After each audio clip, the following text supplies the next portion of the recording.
We've heard a lot of different. Clifton Cooper, how are you today? It's such a joy to see you, and I'm so excited for this conversation. How's everything going? It's going great. I'm excited to be with you, to talk with you, to tell you more about our company. Um, Yeah. So welcome. it's interesting. You are the co-founder of Pocial. I love that. Yeah, It's yeah, a yeah, technology and ad firm. absolutely. Um, yeah, tell us a little bit about that and how you got into that line of work. So I've personally been in, the web space for about 15 years. Okay. So my background is in, web project management, whether it's developing apps, architecting, that kind of thing. Um, I've done that now for, almost a decade and a half. And so as an entrepreneur, you're doing it for other companies and you realize there's, you see some gaps in the marketplace and you're like, okay, I think there's an opportunity here that I can tap into. Right. Um, and that's what happened with Pocial. We saw an opportunity where um, the data that small to medium-sized businesses have their access to on a regular basis with their direct to consumer relationships was either not being captured, was being captured but under leveraged, wasn't being captured and stored in the proper way, wasn't being structured right. And so we sought out to provide small to medium sized businesses particularly um, with a system and solutions that can help them do a better job of communicating with their customers on a regular basis. Nice. Very Yeah, nice. So why Pocial? Like, where did that come from? great question. Okay, so I know, and so Postal is essentially a portmanteau of the words "poll" and "social." Right? So our company, from a platform perspective, we combine the power of polls with a socially responsible approach to data collection, if that makes sense, right? Okay. So if you look at it from the perspective of cookie tracking and where it is today, it started out, everybody was just allowing everybody to track them across the internet, and their behaviors, what they were browsing and things. And then obviously now we're in a position where there's a lot more privacy laws that are in place and getting stronger, where Google's going to phase out cookies. But we saw that a long time ago, and we realized that there was an opportunity there to do it, but do it the right way. We understand businesses, they need to collect data from their consumers in order to then tailor their needs, their products and their services to meet the needs of the consumer. But there's a respectable and an ethical way of going about that. It's almost like stalking versus talking, right? So if you're looking at it from a cookie tracking perspective, Okay. all of the different things you do on the internet, the things you browse, the things the websites you're visiting, you're finding out information about that individual, and then you can retarget them based off of their history, or you can just ask them. You can find compelling, creative, and enticing ways to communicate directly with the consumer to where they want to willingly provide you that information that's then going to help you as a business tailor your products, your services, your experiences to offer to the individual content and things that they're interested in. So that's what Post is all about. Nice. And as a business, and I've owned I'm the kind of a serial entrepreneur. I've owned Okay. multiple businesses. And even now I've got, I don't even know how many revenue streams that I have That's going the way on. to Because do I it. think, I mean, that's the way to do it, right? You just have, Absolutely. multiple ways to earn a living.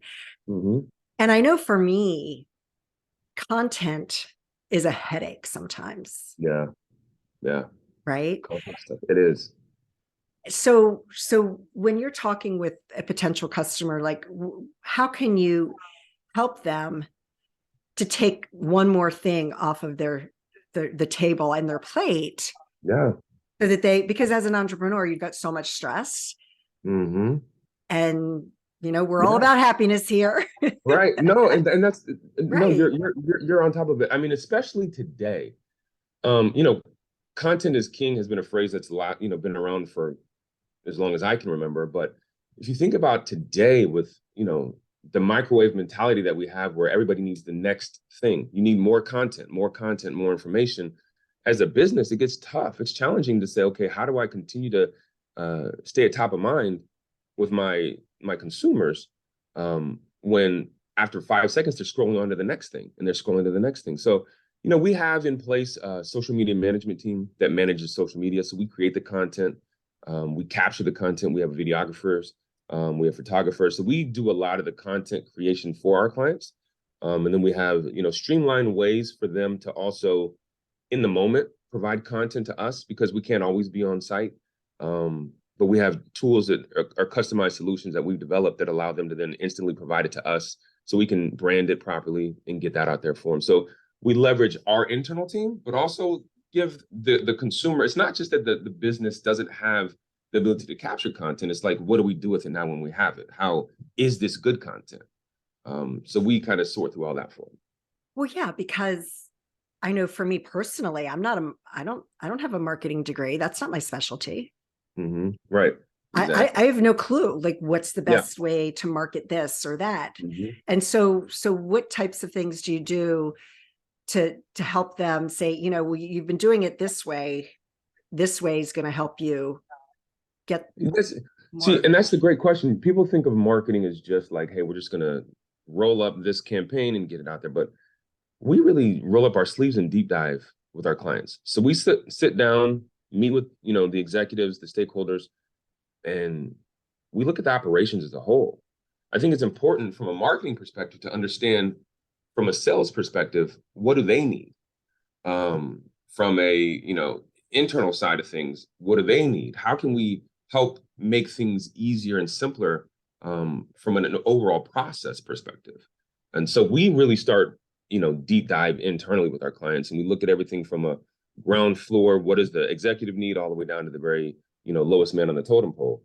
And then that's where we start to work through our solutions. So one of the core differentiators about us from a lot of other firms is, we like to provide our clients and our customers with customized solutions that, give them independence from some of those big box plugins, right? So as a new business, you're starting out, you're like, hey, I need MailChimp, I need HubSpot, I need Salesforce, all the different tools that have been developed to make business easier.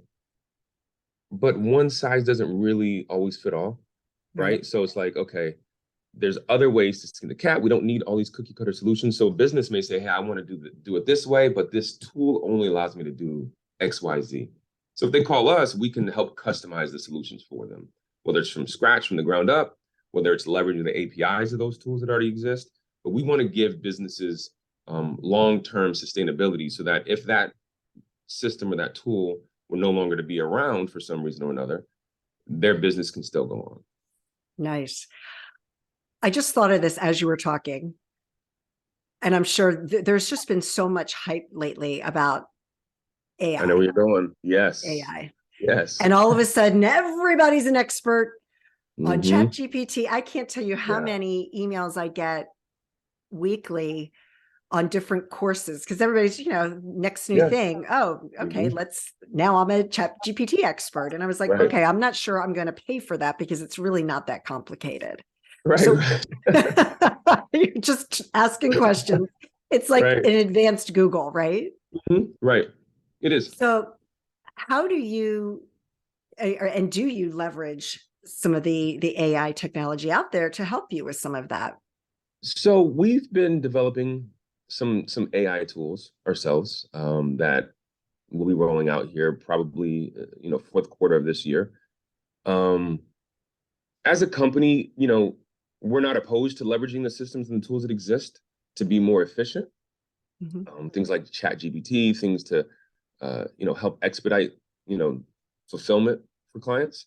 We don't rely on it though. I think that there's we're not dependent upon it. If it were to go, our goal is always, internal is for sustainability for ourselves as well as for our clients, making sure they're not solely dependent upon anything.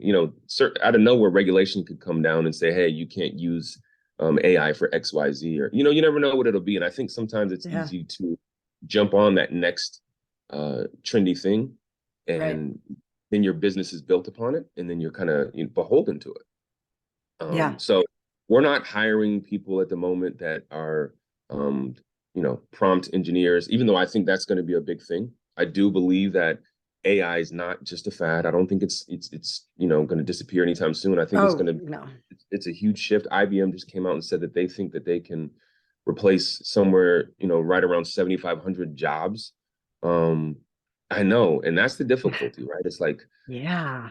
yeah, so there's a lot of movement in the AI space, and it's almost like you just kind of flip the switch overnight, Yeah. right? Like it's been in motion, like we've been in development for a while, but Yeah. like it all just kind of, blockchain and crypto kind of just, got quiet, took a back seat, and then AI just said, okay, here we go. So it's interesting. It'll be intriguing to see where it goes. We have a lot of familiarity with it, and we'll see how things shape up. Nice. Okay. So as an entrepreneur yourself, Hmm. I always like to make sure I give tips to my listeners. Okay. So as an entrepreneur, what do you do to help stay grounded? Because it can get cray cray lots Mm, of times, I mean, yeah. It gets very stressful. It's a roller coaster, yeah, right? It's totally a roller coaster. I think for me, balance, comes from family time. I also, when I'm not working, whenever that is, I don't know, but I coach basketball. I coach youth basketball.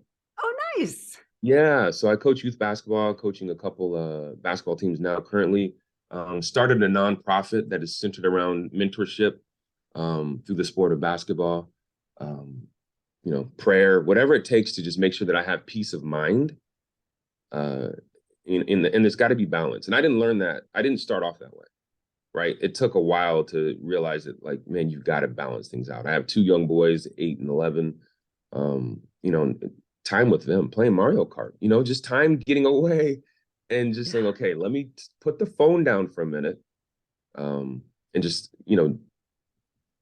decompress for a moment. I think it's important to have balance.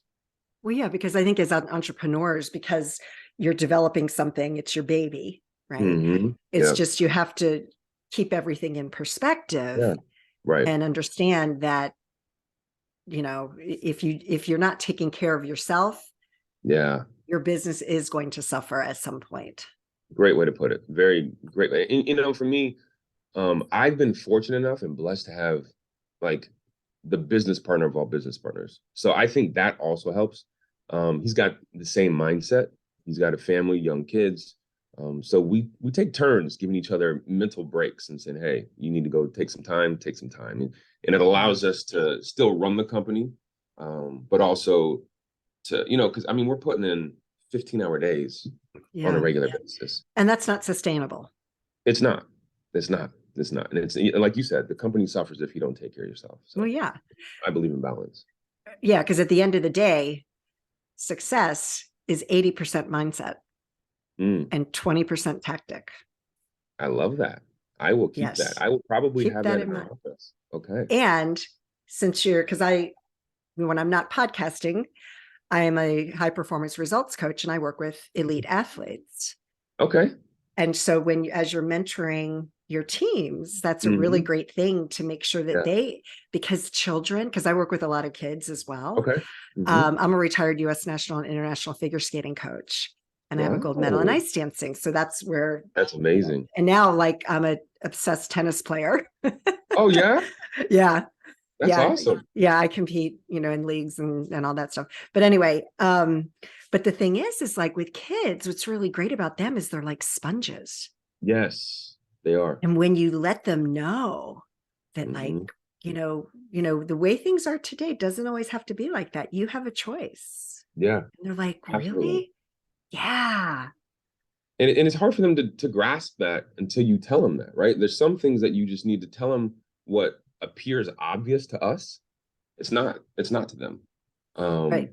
And so that's where the whole portion of the basketball side of things is we want to leverage something that they love and that we share a love for as trainers and coaches, but also then use that as an opportunity to mentor them, and give them guidance, help them, let them feel like they Yes. have another person that they can speak to, that they can call upon.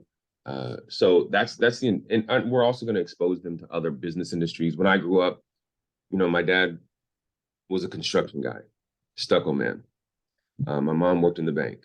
But I never learned about, things like stocks and investments and, things that just weren't in our purview as a family. Right. So I want to expose these kids. Our goal is to expose them to other industries, and other, business practices that they may not be aware of, that they don't know about. And that they, we want them to hear about it early on, so that way they can decide if that's the path they want to take. So it's really just Yes. making sure that they realize there's a lot of opportunities in life. They're And really, yeah. look at it that way. Yeah. So what's the name of your nonprofit? It's called Champ.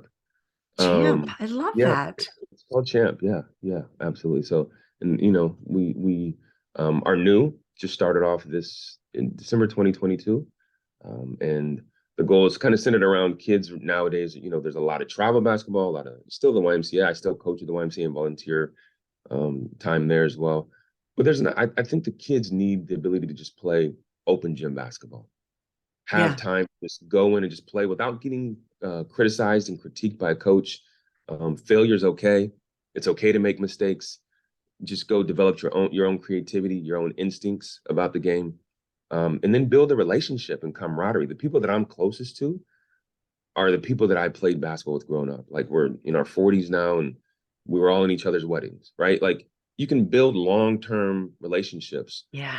when you share a love or a passion for a sport. So that's where that derived from. And then it's like, okay, now we want to really mentor them and give them an educational side of things. I love that. And I hope people that are listening are really getting the fact that you're a successful entrepreneur and yet you still have other passions. And that's what's helping you to keep that balance to be 100%. successful.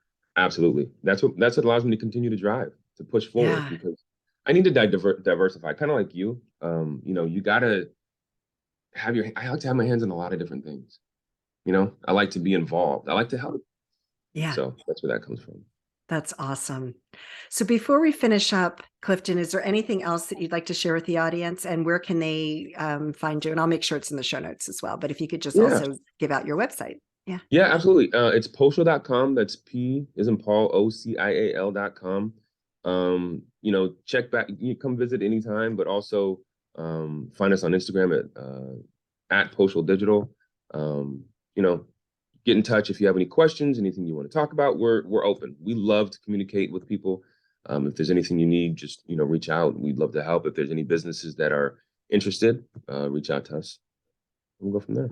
All right, Clifton, thank you so much. This has been such a great conversation, Right. and you really are such a great example of what all Oh, thank you. entrepreneurs ought to be doing. I appreciate that. That is Really very great. kind. Thank you. I appreciate your time. Thank you. Thank you.